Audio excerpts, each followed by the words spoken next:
Jeffrey Epstein is still alive. Yeah, you heard that right. This wild conspiracy is gaining traction in 2026 with all the new Epstein files dropping like bombshells. Let me break it down for you, piecing together the shady details that scream cover-up. Buckle up because this might just blow your mind. It all kicks off with that infamous date. ABC News has learned that disgraced financier Jeffrey Epstein is dead. Epstein took his own life while he was behind bars here in New York City. August 10th, 2019, when Epstein supposedly offed himself in his cell at the Metropolitan Correctional Center in New York. But hold up. Right before the news broke, an anonymous post popped up on 4chan from someone claiming to be a prison insider. This guy said he witnessed Epstein being wheeled out the night before, shackled to a medical wheelchair, and loaded into an unauthorized transport van. He straight up alleged a body swap. Epstein gets smuggled out, and some poor stand-in takes his place in the cell. At the time, everyone dismissed it as internet BS. But fast forward to the Epstein files released by the Department of Justice's Southern District of New York. Turns out, they took this post seriously enough to investigate. They subpoenaed records from Apple, Citibank, AT&T, and even 4chan itself to unmask the poster. And boom!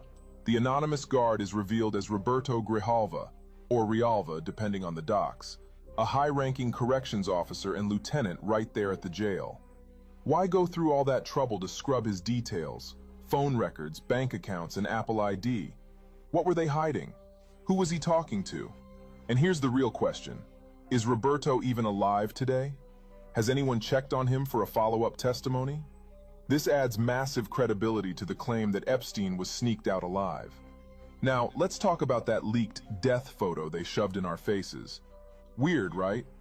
When do authorities ever release pics of a high-profile inmate's body like that? It's almost like they wanted us to buy the story hook, line, and sinker. But zoom in on the side-by-side comparisons with Epstein alive. The nose doesn't match. His was straight, no downward curve like the corpse's. The nostrils are off, and don't get me started on the ears. They're shaped totally different. People have been pointing this out for years, but with the guard's ID confirmed, it hits harder. Was that even Epstein in the morgue? And the autopsy? Oh man, that's a whole other layer of sketchiness.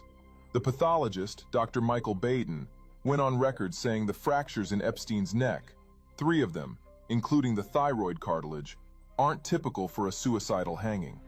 In over 1,000 jail suicides he's reviewed in New York over 40 to 50 years, not one had 3 fractures like that. Usually it's 1, maybe 2 at most.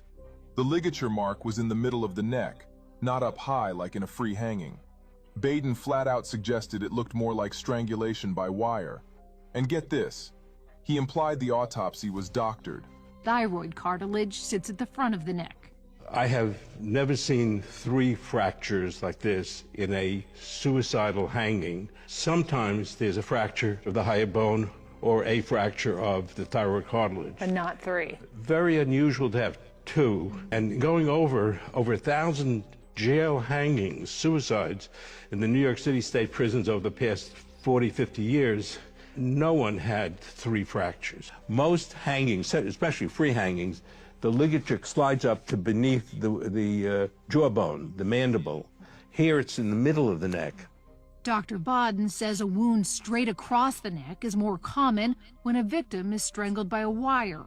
If it wasn't suicide, and it wasn't murder, maybe there was no death at all. Just 21 days later, September 2019, drone footage surfaces from Little St. James, aka Epstein Island.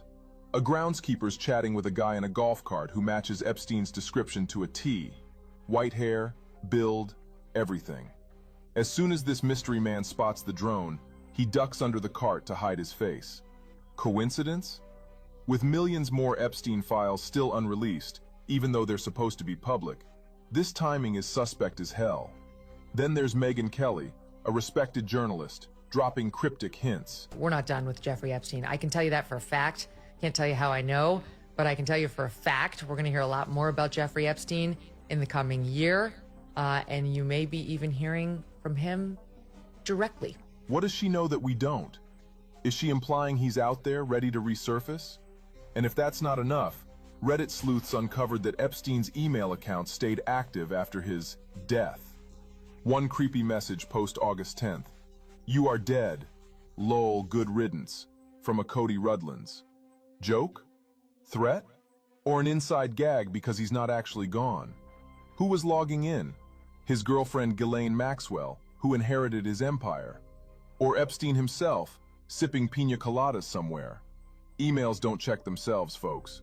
With all these puzzle pieces, the guard's eyewitness account, mismatched autopsy photos, doctored reports, island sightings, insider teases, and active emails, I'm convinced there's a real chance Jeffrey Epstein faked his death and is still out there in 2026, pulling strings from the shadows. The elite don't just let assets like him vanish. They protect them. What do you think?